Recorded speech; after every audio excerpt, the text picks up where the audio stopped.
Bapak, Ibu, Saudara-saudari yang dikasihi Tuhan Yesus, selamat Natal dan Tahun Baru. Kita berjumpa lagi dalam channel YouTube Jalan Doa, dalam seri pengajaran Bangun Rumah Doa 4.2. Kita akan membahas mengenai bahasa roh sebagai kontemplasi ribut atau noisy contemplation. Bapak, Ibu, Saudara-saudari yang dikasihi Tuhan Yesus, ketika kita berdoa dalam bahasa roh, kita juga sadar bahwa kita juga sedang berdoa kepada Allah. Dan bagaimana kemudian karunia berdoa dalam bahasa roh ini sebenarnya juga merupakan satu karunia Roh Kudus yang diberikan dalam Perjanjian Baru.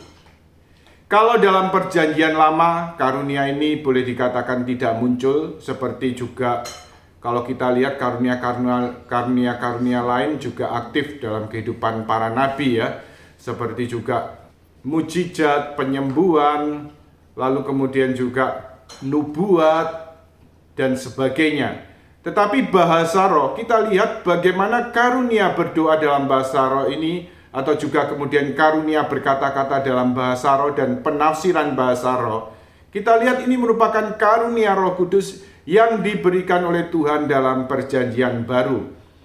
Dan bagaimana kita dapat melihatnya dalam kitab suci, di mana dalam Kisah Para Rasul kita jumpai Kisah Para Rasul bab 10 ayat 44 sampai 46. Kita jumpai bagaimana kemudian karunia bahasa roh ini juga menjadi tanda bagaimana Roh Kudus juga bekerja di antara bangsa-bangsa lain, yaitu dalam Kisah Petrus dan Kornelius.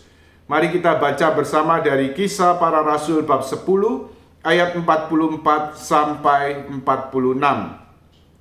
Ketika Petrus sedang berkata demikian, turunlah Roh Kudus ke atas semua orang yang mendengarkan pemberitaan itu.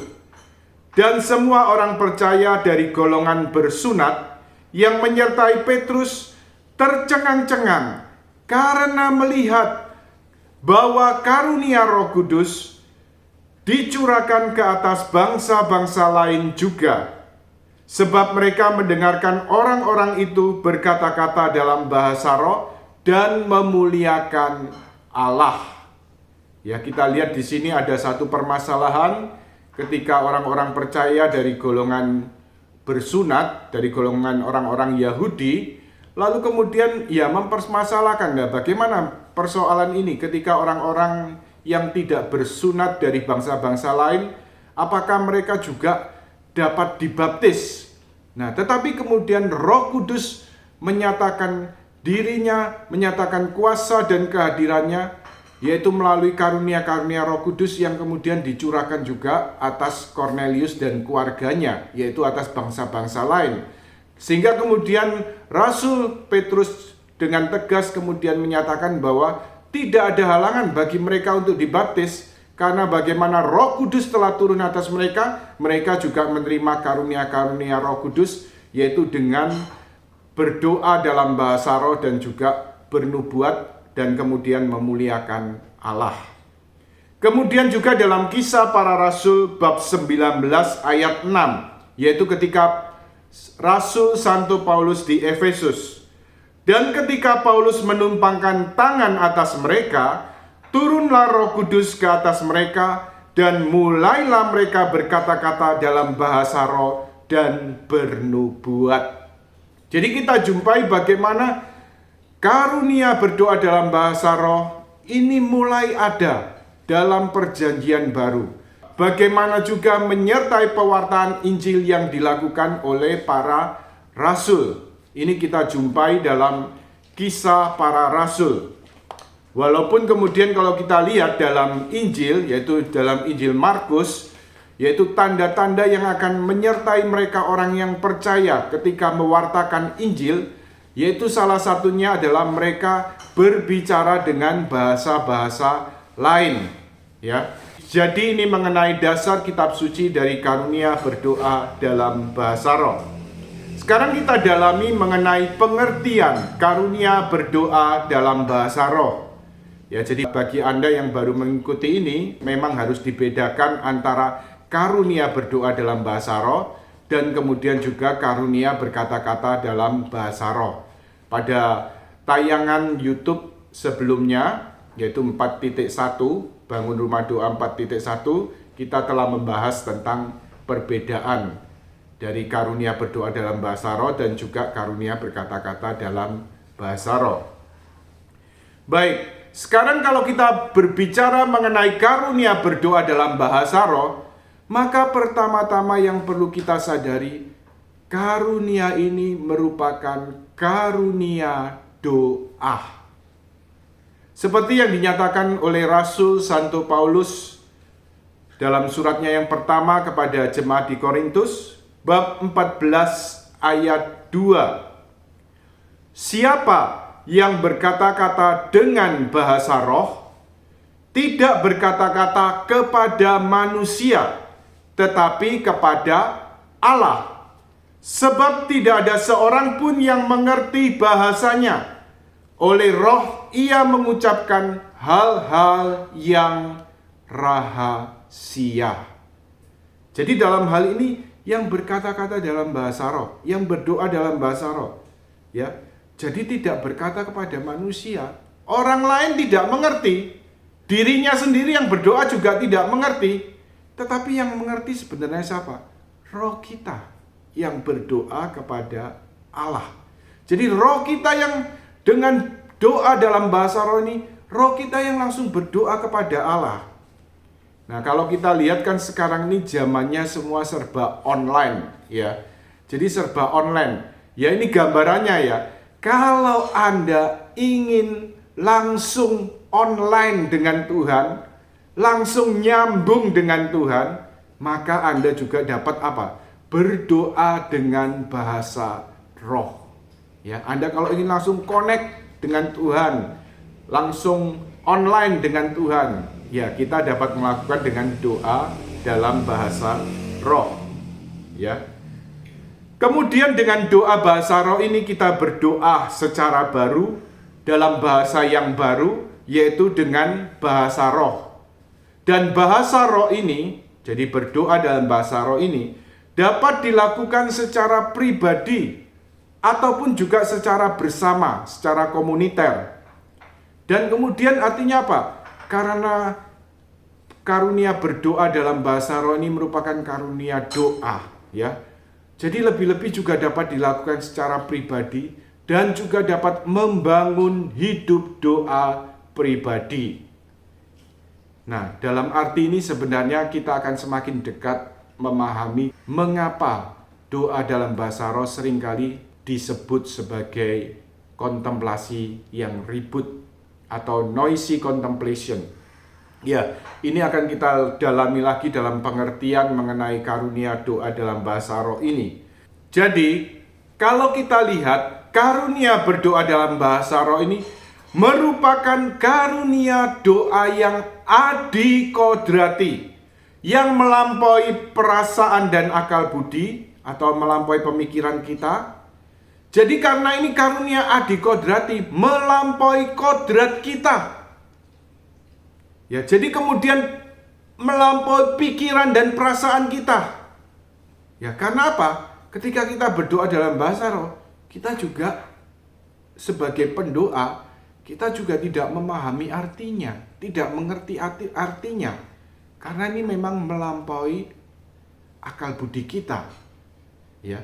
Tetapi satu ciri ketika orang berdoa dalam bahasa roh, orang sadar bahwa dirinya sedang berdoa.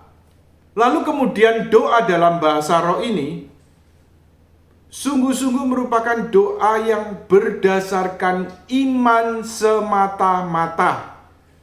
Dan dengan perantaraan iman, doa ini akan membawa kita kepada Tuhan. Membawa kita langsung kepada Tuhan tanpa bantuan. Jadi ya tadi seperti saya singgung, ya. Jadi doa ini langsung membuat kita online, ya, langsung membuat kita connect dengan Tuhan, ya. Jadi berdasarkan iman semata-mata. Memang salah satu syarat ketika juga kita mau terbuka dan menerima bahasa roh, kita juga perlu percaya akan nilai karunia ini. Kalau kita tidak percaya pada nilai karunia ini, ya memang tidak ada artinya. Seperti kemudian saya sharingkan pada kesempatan yang lalu ya, bagaimana saya pertama kali mengenal bahasa roh, tapi saya tidak merasa menerima bahasa roh pada saat itu ya. Yaitu ketika saya hanya menirukan, hadir diajak untuk mengikuti persekutuan doa, saya hanya menirukan saja, tapi saya tidak tahu nilainya, saya juga belum percaya akan nilai karunia berdoa dalam bahasa roh. Saya rasa kalau hanya menirukan saja, ya, atau kemudian juga untuk main-main, atau kemudian sesudahnya, waktu itu kan saya sharingkan bahwa setelah selesai semua saya pada teman saya, lalu saya katakan, wah saya nggak cocok yang gini-gini.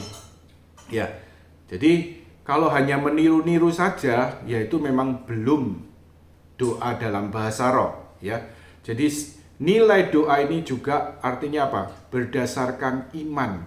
Orang perlu percaya dan terbuka terhadap karunia ini. Baik, jadi karunia berdoa dalam bahasa roh berdasarkan iman semata-mata, dan dengan perantaraan iman, doa ini langsung membawa kita kepada Tuhan tanpa bantuan gagasan, ide, atau konsep yang semuanya itu terikat pada akal budi kita yang terbatas. Jadi dalam pengertian ini, jadi doa bahasa roh ini, karena kita sebagai pendoa kita tidak memahami apa yang kita katakan atau kita doakan, dan ini melampaui segala ide, gagasan, konsep, pemikiran, maka sebenarnya di sini pengertian bahasa roh ini hampir serupa dengan doa kontemplasi. Seperti kita bahas dalam pembahasan-pembahasan sebelumnya di channel YouTube Jalan Doa, ketika kita membahas mengenai kontemplasi, jadi mulai dari seri dari meditasi ke kontemplasi, lalu kemudian seri Malam Gelap Santo Yohanes Salib. Jadi doa kontemplasi ini, ya kontemplasi dari kata contemplare, yaitu memandang Allah dengan penuh kekaguman dalam iman dan cinta kasih. Ya, doa yang tanpa kata-kata, tanpa gagasan, ya tanpa pemikiran, tanpa ide-ide, tetapi kita hanya hening di hadapan Allah, menyadari kehadiran Allah yang samar-samar, bahkan di tengah yang kita sebut juga kontemplasi gelap, seperti yang diajarkan Santo Yohanes Salib dalam Malam Gelap, ya. Jadi di tengah kekeringan, atau orang-orang kemudian sering juga menyebut pengalaman padang gurun, tetapi walaupun jiwa merasa seolah-olah jauh dari Tuhan, tetapi sebenarnya pada saat-saat itu merupakan saat yang sangat dekat dengan Tuhan. Tuhan tidak lagi dapat dicapai dengan perasaan-perasaan, dengan pemikiran-pemikiran, tetapi kehadiran Tuhan hanya dapat dicapai melalui apa? Iman, harapan, dan cinta kasih. Dalam arti inilah doa dalam bahasa roh serupa dengan pengertian kontemplasi. Tetapi dalam hal ini, kalau kontemplasi dilakukan dalam keheningan, maka doa dalam bahasa roh ini dilakukan dengan bersuara. Ya, bersuara yang tidak dapat kita pahami, tidak dapat kita mengerti. Nah, karena itu seringkali kemudian doa bahasa roh ini disebut a noisy contemplation. Kontemplasi yang ribut, ya. Dan memang kemudian kalau kita lihat buah-buah dari doa bahasa roh, ketika orang berbahasa roh, dan kemudian lama-lama apa? Orang juga mengalami dibawa masuk dalam hadirat Tuhan, lalu orang mengalami satu keheningan yang dalam. Dan ini juga sering terjadi. Jadi dalam hal inilah bahasa roh kemudian kita sebut juga kontemplasi yang ribut, a noisy contemplation. Jadi dalam hal ini doa bahasa roh bebas dari gagasan. Karena bebas dari gagasan, bebas dari ide, bebas dari pemikiran, maka dalam hal ini roh kita dapat berhubungan langsung dengan roh Tuhan dalam iman. Sehingga roh Tuhan dapat bekerja dalam diri kita dengan lebih mudah. Ya. Ketika berdoa dalam bahasa roh, roh kita langsung kemudian berkontak dengan roh Tuhan. Ya, sehingga kemudian apa? Ya, doa dalam bahasa roh ini membuat orang lebih peka dan terbuka terhadap pekerjaan-pekerjaan Roh Kudus.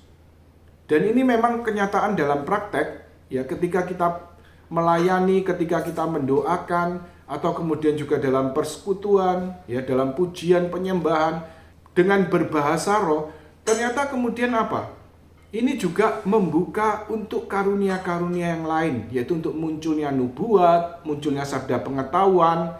Lalu kemudian ketika mendoakan penyembuhan, biasanya kita juga mulai dengan doa bahasa roh.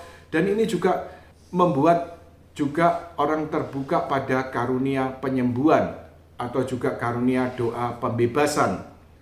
Kemudian satu hal, ketika kita berdoa dalam bahasa roh, ini satu pengertian sebenarnya ya. Sebenarnya perlu kita sadari kalau kita sebut doa bahasa roh, berdoa dalam bahasa roh, rohnya selalu ditulis dalam huruf kecil. Karena apa? Ini merupakan karunia doa yang dilakukan oleh roh kita, roh manusia. Ketika kita berdoa dalam bahasa roh, roh kita digerakkan oleh roh Allah untuk berdoa. Sehingga roh kita dapat mengungkapkan kepada Tuhan apa yang tidak dapat diungkapkan. Wah, luar biasa sebenarnya dengan doa bahasa roh ini ya. Kita kadang-kadang berdoa seringkali, wah, satu pertanyaan, mengapa doa tidak dikabulkan? Ya, mungkin seperti dikatakan surat Rasul Santo Yakobus, ya, doa kita hanya berpusat pada diri sendiri, pada hawa nafsu, ya, sehingga tidak dikabulkan. Nah, tetapi dengan berdoa dalam bahasa roh, karena roh kita yang berdoa digerakkan oleh roh Allah, maka roh kita mengungkapkan kepada Tuhan apa yang tidak dapat diungkapkan. Ya. Tentunya roh kita mengungkapkan apa yang sebenarnya paling menjadi kebutuhan roh kita, diri kita. Mengungkapkan apa yang sungguh-sungguh berkenan pada Allah dan sesuai dengan kehendak Allah. Dalam arti inilah doa bahasa roh ini juga efektif untuk menjadi bagian dari doa permohonan. Baik, sekarang kita lihat lebih lanjut mengenai manfaat berdoa dalam bahasa roh. Karunia ini pertama-tama merupakan karunia doa pujian. Jadi karena kita lihat dalam kitab suci seperti dalam Kisah Para Rasul, ketika Roh Kudus turun, lalu mereka mulai berkata-kata dalam bahasa roh, mulai berdoa dalam bahasa roh, dan memuliakan Allah. Ya, ketika kita memuji, menyembah Allah, kemudian disertai dengan singing in the spirit, ya, karunia bernyanyi dalam bahasa roh. Jadi bahasa roh ini bisa dinyanyikan. Kemudian juga bisa disambung dengan ya karunia berdoa dalam bahasa roh yang diucapkan seperti doa vokal. Ya, jadi merupakan satu karunia yang sungguh-sungguh membantu kita untuk memuji Allah, memuliakan Allah, dan bersyukur kepada Allah. Karena ini semua melampaui pemikiran kita.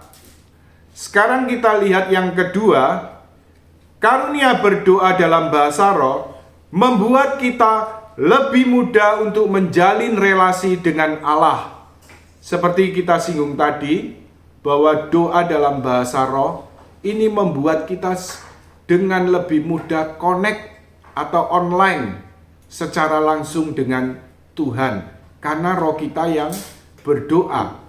Dan kemudian dalam praktek, pada kenyataan saya juga mendengarkan sharing-sharing atau juga saya alami secara pribadi.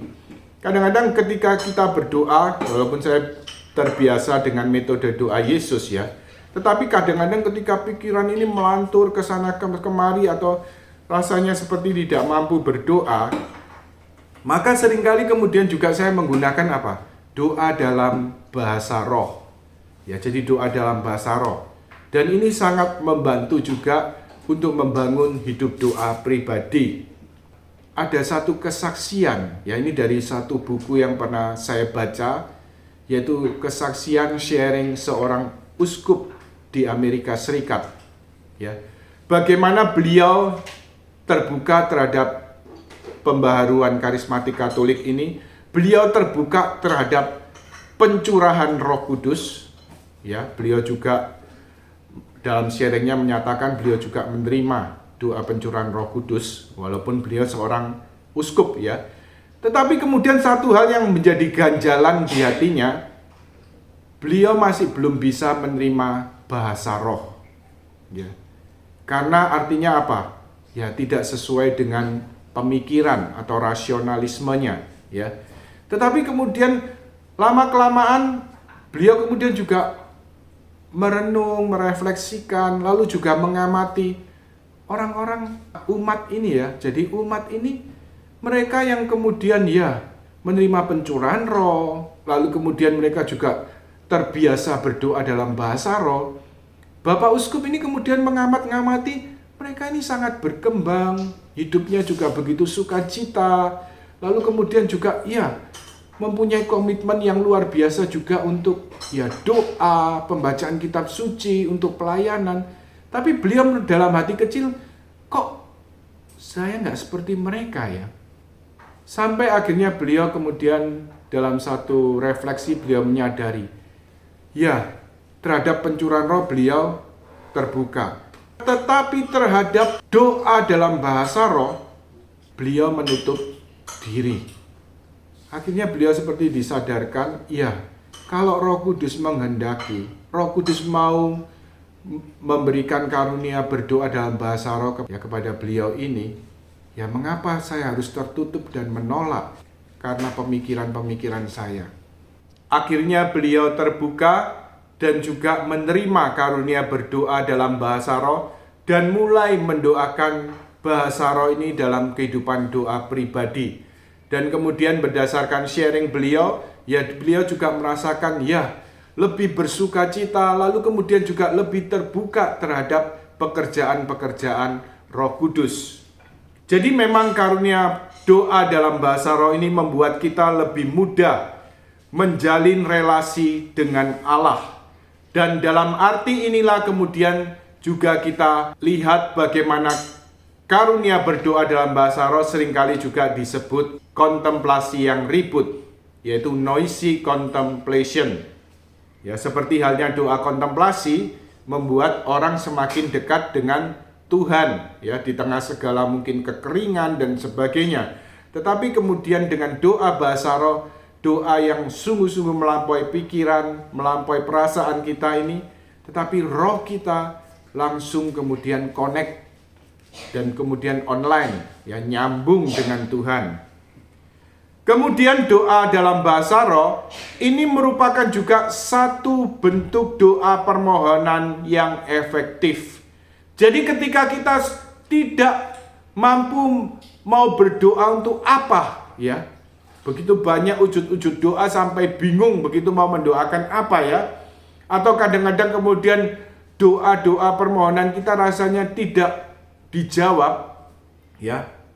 Maka kita juga perlu ingat, ya mungkin seperti dikatakan surat Yakobus, bahwa doa kita tidak didengar atau tidak dijawab oleh Tuhan karena hanya berpusat pada hawa nafsu kita, ya berpusat pada diri sendiri.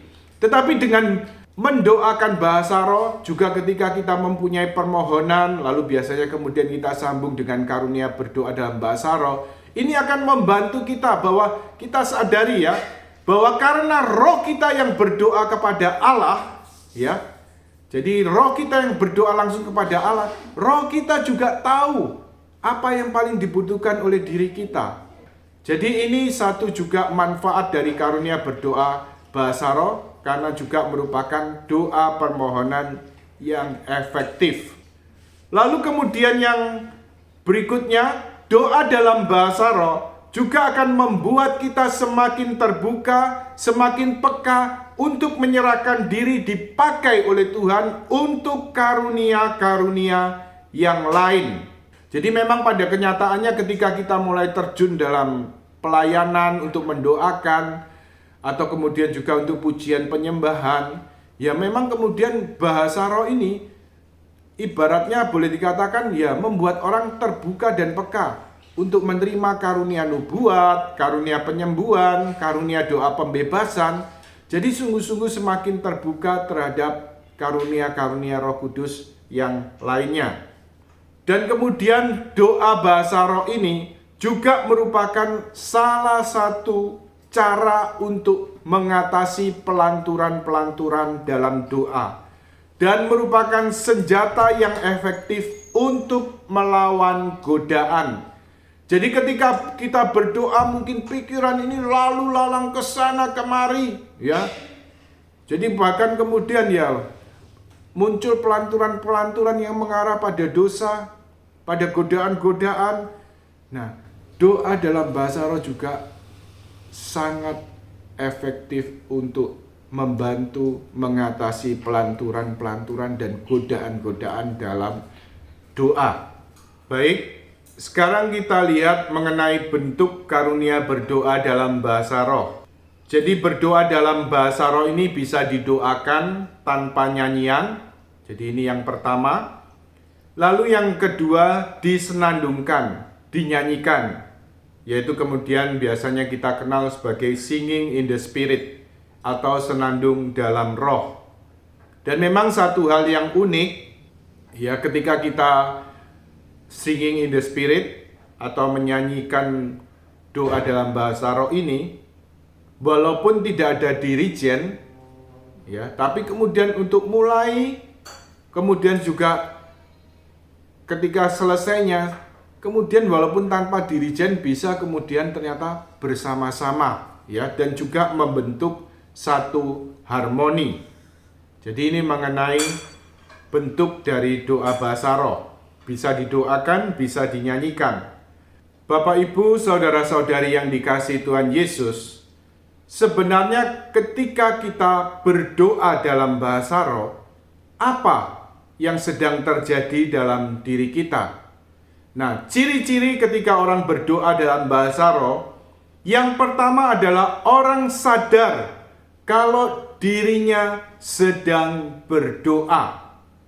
Jadi walau tidak mengerti kata-kata yang keluar dari mulutnya, tetapi kemudian orang sadar bahwa ketika saya berdoa dalam bahasa roh, saya sedang berdoa. Lalu kemudian yang seringkali menyertai ketika kita berdoa dalam bahasa roh adalah perasaan tenang, damai, sukacita. Seperti yang juga kita lihat dalam manfaat tadi, bahkan ketika di tengah pikiran mungkin ruwet, ya banyak masalah, banyak beban, banyak pelanturan atau juga dipenuhi godaan-godaan. Nah, tetapi ketika berbahasa roh dan juga berbahasa roh, perasaan kemudian menjadi tenang, damai, sukacita. Lalu kemudian kalau juga orang mempunyai beban-beban berat, seringkali ketika kemudian kita berbahasa roh, kita menjadi tenang dan beban-beban berat itu juga diangkat. Jadi ini hal yang umum yang terjadi ketika orang berbahasa roh. Nah, bagaimana kalau kita kemudian juga rindu untuk menerima karunia berdoa dalam bahasa roh? Langkah-langkah yang perlu diambil untuk memperoleh karunia berdoa dalam bahasa roh ini. Syarat yang pertama ialah percaya akan nilai karunia ini, ya. Jadi seperti yang tadi saya sharingkan tentang pengalaman seorang uskup di Amerika Serikat, ya. Pencurahan roh, yes, tapi bahasa roh, no. Ya, karena pengaruh rasionalisme ya, jadi pengaruh rasionalisme dari pemikirannya ya. Tetapi sampai akhirnya karena pengamatan, karena beliau juga ada kerinduan dalam hati kecilnya dan juga ada percaya pada nilai karunia ini, sampai akhirnya beliau juga terbuka dan menerima karunia ini. Jadi satu syarat yaitu percaya akan nilai karunia doa dalam bahasa roh. Kalau orang hanya menirukan hanya untuk istilahnya ya mempermainkan, ya tidak ada gunanya. Tidak ada gunanya, dan juga itu bukan doa dalam bahasa roh, ya. Jadi dalam hal ini perlu sungguh-sungguh percaya akan nilai dari karunia doa dalam bahasa roh ini. Yang kedua, merindukan dan memohon karunia ini. Jadi satu hal juga perlu satu kerinduan. Saya menjumpai sharing-sharing dari beberapa saudara-saudari, bagaimana mereka ya ketika didoakan pencurahan roh, mereka tidak menerima doa dalam bahasa roh. Tetapi kemudian hati mereka tetap merindukan.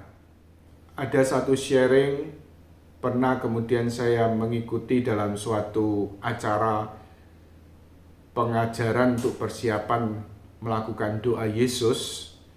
Nah, ada kemudian pemberi retret itu yang kemudian men-sharingkan bagaimana beliau artinya apa? Menerima pencurahan roh, tetapi bahasa rohnya enggak. Lalu beliau tetap merindukan sampai satu ketika berdoa, ya berdoa sendirian dan melakukan doa Yesus. Nah, tiba-tiba hatinya kemudian meluap dengan sukacita, meluap dengan kerinduan besar untuk memuji Allah. Dan mulai memuji Allah, menyanyi sampai kemudian akhirnya muncul yaitu nyanyian dalam bahasa roh, dan kemudian beliau bisa menerima karunia berdoa dalam bahasa roh itu. Lalu ada sharing satu kesempatan ya, bahkan ya sama kasusnya, didoakan pencurahan roh belum juga menerima bahasa roh. Lalu kemudian artinya apa? Dalam satu acara ya kemudian waktu itu dia ceritakan ya bahwa dia sedang kemudian berjalan-jalan di hutan begitu ya. Lalu kemudian tiba-tiba ya ada kerinduan di tengah jalan-jalan itu, karena dia juga jalan sendiri, ada satu kerinduan untuk mulai menyanyi ya, memuji Tuhan, dan lama-lama kemudian muncul bahasa rohnya. Dan bahkan kemudian juga pernah dengar juga satu sharing, ternyata ada orang mulai berbahasa roh, yaitu karena begitu rindunya ya, dia terus berdoa, terus memohon, tapi belum juga menerima. Sampai satu ketika dia melakukan satu perjalanan dengan mobil, dia nyetir tiba-tiba hatinya meluap dengan sukacita, lalu dia mulai memuji Tuhan dan kemudian muncul karunia bahasa roh. Dalam hal ini kita lihat karunia doa dalam bahasa roh ini doa yang bisa dikendalikan, bukan doa yang tidak terkendali ya. Jadi orang mau mulai kapan, mau berhenti kapan itu bisa. Jadi walaupun tadi menerimanya di mobil saat nyetir, ya tetap artinya apa? Semuanya bisa dikendalikan. Lalu kemudian yang ketiga, setelah kemudian percaya, lalu kemudian merindukan dan memohon karunia ini, kita perlu juga terbuka dan menyerah terhadap karunia ini. Dalam arti apa? Kita perlu menyingkirkan segala hambatan psikologis dalam pribadi kita. Mungkin dalam hati kecil masih berpikir, aduh, nanti aku kalau bahasa roh kok rasanya aneh. Aduh, kalau aku bahasa roh kok seperti ini, seperti itu, apa kata orang, dan sebagainya. Maka hambatan psikologis ini perlu juga kita jauhkan dari diri kita. Jadi kemudian berkaitan dengan karunia berdoa dalam bahasa roh ini, jadi karunia berdoa dalam bahasa roh ini merupakan satu kemampuan doa secara baru yang seringkali kemudian bersifat tetap. Ya, selama kita kemudian mendoakan baik dalam hidup doa pribadi maupun juga saat kita mungkin mengikuti kelompok doa dalam persekutuan dan sebagainya, kita menggunakan doa dalam bahasa roh, maka juga karunia ini dapat tetap muncul.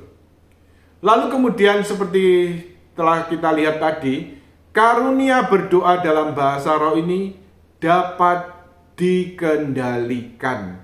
Ya, Kecuali pada saat-saat awal, biasanya kalau saya mengajar saya sebut istilahnya inreyen ya.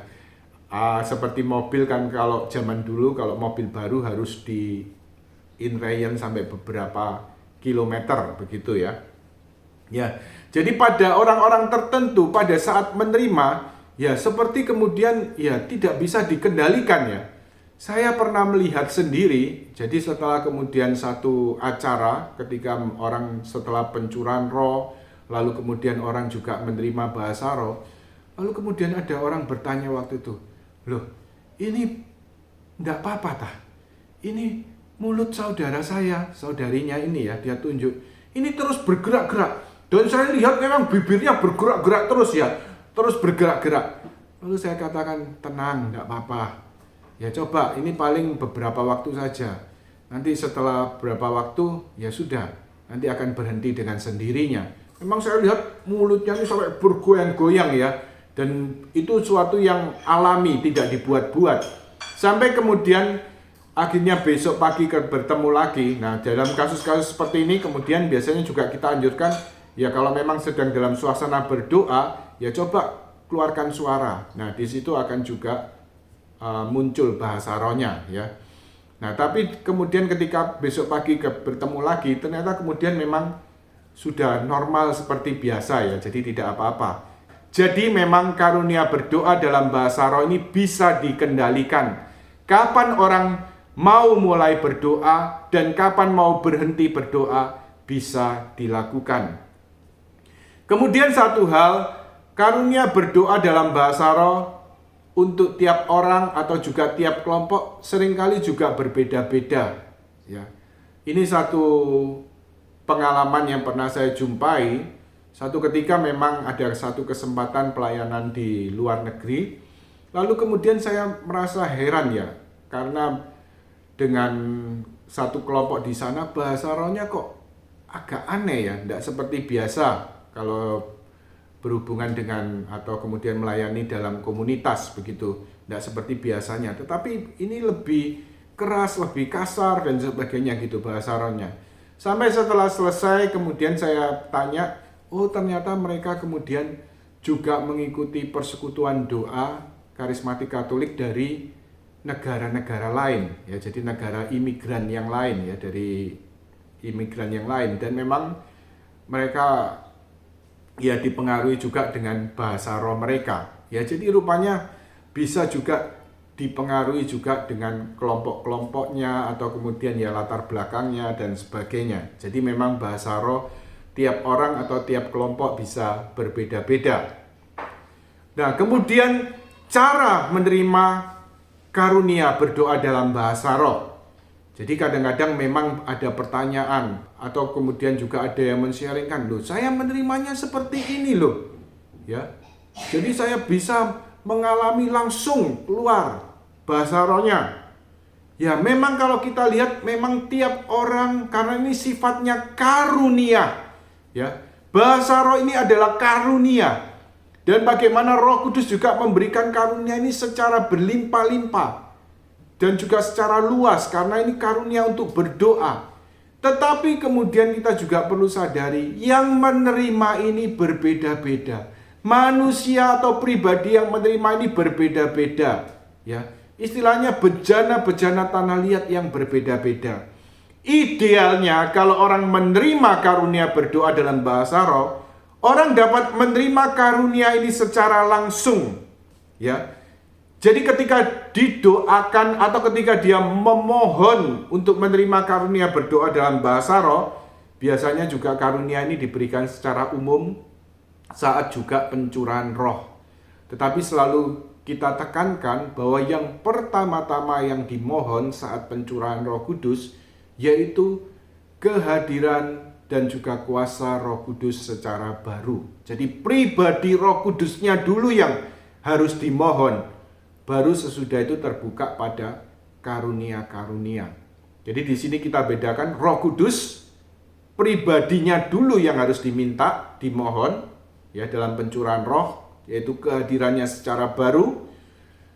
Lalu kemudian baru sesudah itu, ibaratnya gambarannya baru sesudah itu kado-kadonya yaitu karunia-karunianya.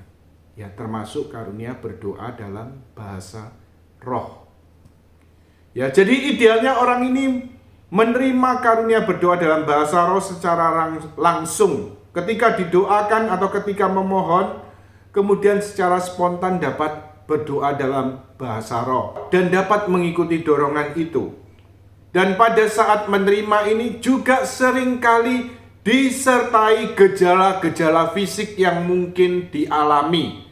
Yaitu seperti tadi saya sharingkan, ada yang kemudian bibirnya ini ya sampai berputar-putar. Itu saya lihat sendiri ya. Jadi bibirnya berputar-putar. Atau kemudian lidahnya seperti bergerak-gerak, berputar-putar. Kalau tidak tenggorokannya ini atau kerongkongan ini seperti bergetar dan sebagainya. Ya, jadi muncul gejala-gejala fisik. Tetapi satu hal ya, ini tidak harus ya. Bukan berarti orang yang menerima bahasa roh disertai gejala fisik ini merasa diri lebih hebat dari yang lain. Saya telah menerima ini ya. Dan orang lain tidak, biasa-biasa saja. Tidak ada perbedaan seperti itu. Karena kalau berkaitan dengan karunia ya, kita tidak memberikan penilaian apakah lebih hebat, saya sudah menerima bahasa roh atau belum, lalu saya sudah menerima ini, itu, tidak. Tetapi seperti dikatakan Tuhan secara sederhana, ya, dari buahnya dapat dilihat pohonnya. Apakah kemudian dengan terus berdoa dalam bahasa roh, menerima karunia berdoa bahasa roh, ini juga kemudian menghasilkan buah-buah Roh Kudus, ya. Dan ini yang kemudian juga yang paling penting, yaitu juga buah-buah Roh Kudus. Ya. Jadi gejala fisik yang menyertai ketika orang menerima karunia berdoa dalam bahasa roh bisa terjadi, tetapi tidak harus. Ya. Tuhan memberikan sesuai kebutuhan. Lalu kemudian juga kami jumpai dalam pengalaman pelayanan dan juga dari pengajaran yang kami terima, karunia berdoa dalam bahasa roh ini juga dapat diterima, yaitu ketika kemudian istilahnya gambarannya seperti dipancing. Ya. Kadang-kadang karena hambatan psikologis, ya, orang merasa belum siap untuk menerima karunia ini walaupun dia merindukan. Lalu juga masih dibatasi dengan pemikiran-pemikirannya. Lalu kemudian orang tidak langsung menerima secara langsung. Ya, tetapi dari beberapa sharing yang tadi saya sharingkan, ternyata kadang-kadang karunia ini harus dimohon, harus dirindukan. Baru beberapa waktu kemudian pada waktunya Tuhan, pada waktu yang tepat, Tuhan juga mau memberikan karunia ini. Ya, jadi karena ada hambatan-hambatan psikologis, menerima karunia bahasa roh ini juga seringkali perlu dipancing. Gambarannya seperti pompa zaman dulu. Ya, kalau kemudian kita kenal pompa zaman dulu yang seringkali juga mereknya pompa Dragon, begitu ya. Ya, pada saat kemudian dipasang, ya kemudian air dikeluarkan, jadi dipompa, ya pasti kemudian yang keluar air kotor dengan lumpur, ya terus dipompa. Ya, jadi sambil dipancing tadi dimasukkan air lebih dulu ya, lalu kemudian dipompa, masih keluar air kotor, sampai kemudian air itu semakin jernih dan mengeluarkan air jernih. Nah, dengan demikian sebenarnya juga ketika menerima bahasa roh dengan dipancing ini untuk membantu menghilangkan hambatan psikologis. Jadi ketika orang didoakan untuk menerima karunia doa dalam bahasa roh, orang dapat diajak untuk menirukan. Coba tangkap beberapa kata, coba tirukan. Ya, coba tirukan. Atau kalau tidak kemudian ya diajak misalnya menyanyikan haleluya, haleluya, atau mengucapkan haleluya. Sampai akhirnya kemudian dibelokkan menjadi bahasa roh. Ya, demikian juga ketika menirukan tadi dipancing, menangkap beberapa kata. Sampai akhirnya kemudian ya dia terus mendoakan itu, dan juga satu hal, mengambil langkah iman bahwa dengan dipancing atau dengan menirukan tadi, saya ambil langkah iman, saya sungguh-sungguh mau terbuka dan rindu untuk menerima karunia dalam bahasa roh. Ya coba tirukan sampai pada waktunya nanti. Ya entah seketika itu juga atau mungkin harus terus dimohon dan dirindukan. Ya Tuhan kemudian bisa membelokkan apa yang kemudian kita tiru itu untuk akhirnya menjadi bahasa roh kita sendiri. Ya, jadi memunculkan bahasa roh itu. Ya. Jadi ini beberapa hal yang kita pelajari bersama mengenai karunia berdoa dalam bahasa roh. Baik. Kalau pada kesempatan yang lalu kita di channel YouTube Jalan Doa ini kita juga telah berdoa untuk pencurahan Roh Kudus, maka pada kesempatan ini mari kita juga mempersiapkan hati kita.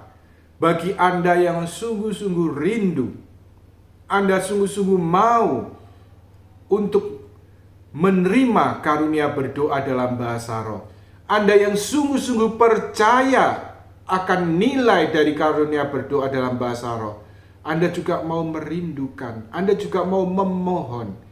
Mari pada kesempatan ini kita berdoa.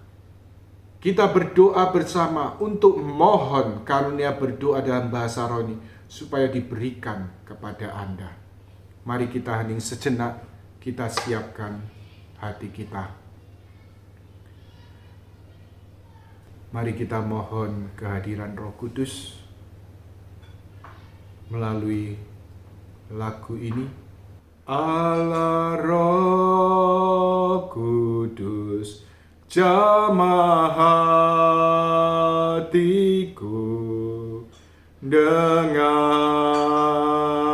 urapanmu, rindu selalu dekat denganmu, tinggal di hadiratmu, rindu selalu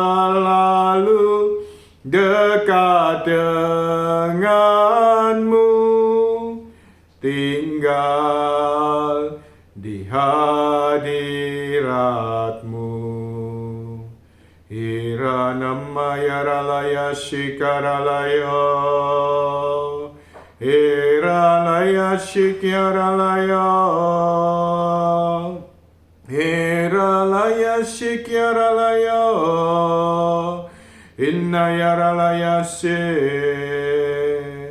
Iyaralaya shikyaralaya,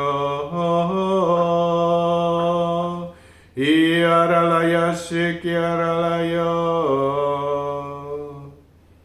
Datanglah ya Roh Kudus, kami memuji dan meninggikan Engkau.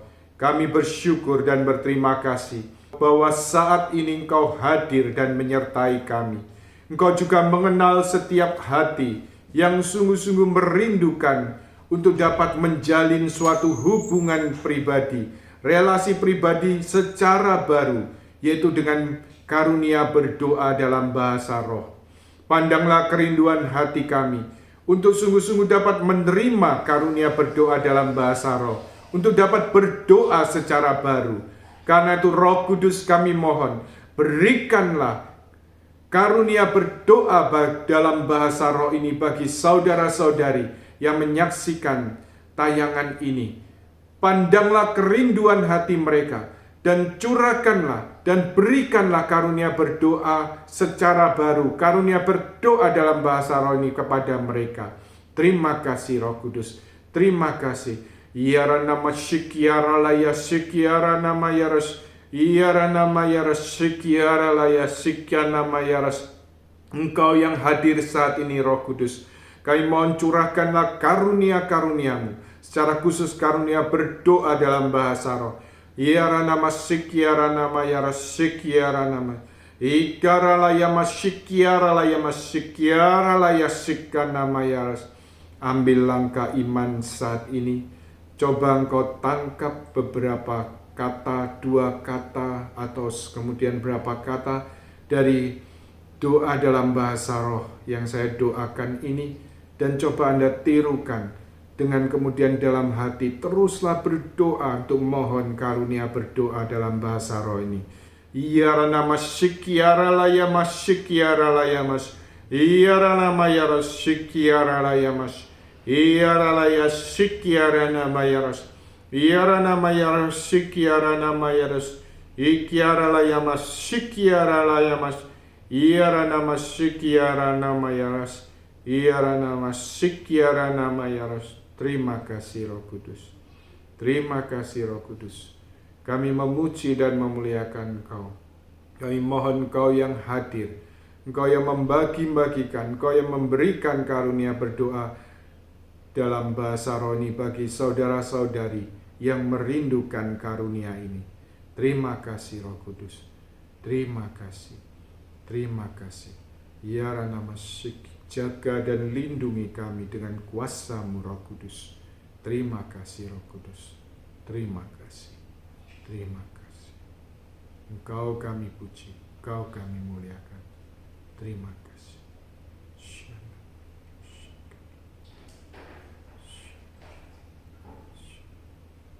Kemuliaan kepada Bapa dan Putra dan Roh Kudus, seperti pada permulaan, sekarang, selalu, dan sepanjang segala abad. Amin. Dalam nama Bapa dan Putra dan Roh Kudus. Amin. Baik, ini beberapa hal yang dapat kita pelajari bersama mengenai karunia berdoa dalam bahasa roh.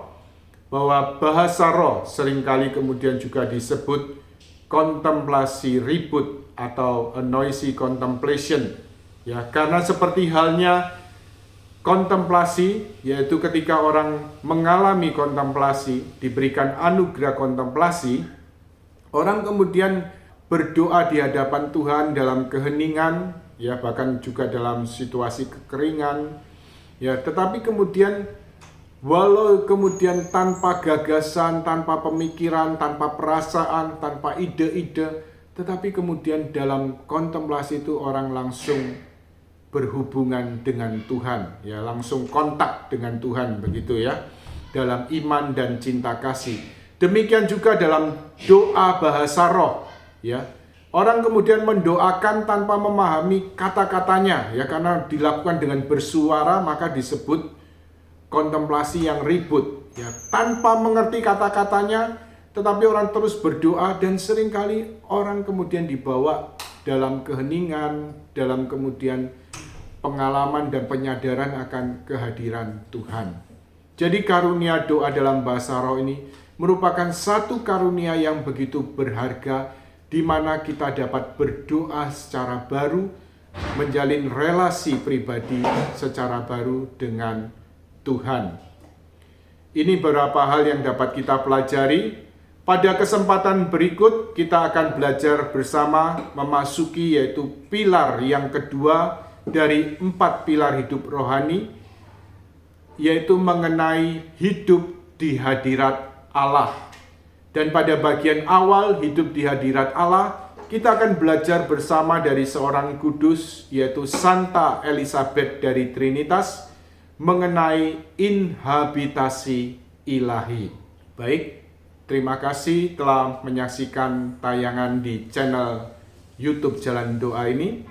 Jangan lupa untuk kemudian memberikan dukungan baik melalui doa, tetapi juga memberikan like, share, dan juga subscribe. Tuhan memberkati. Jadikan aku Tuhan rumah doamu, agar semua suku bangsa datang menyembahmu. Jadikan aku Tuhan rumah doamu, agar semua suku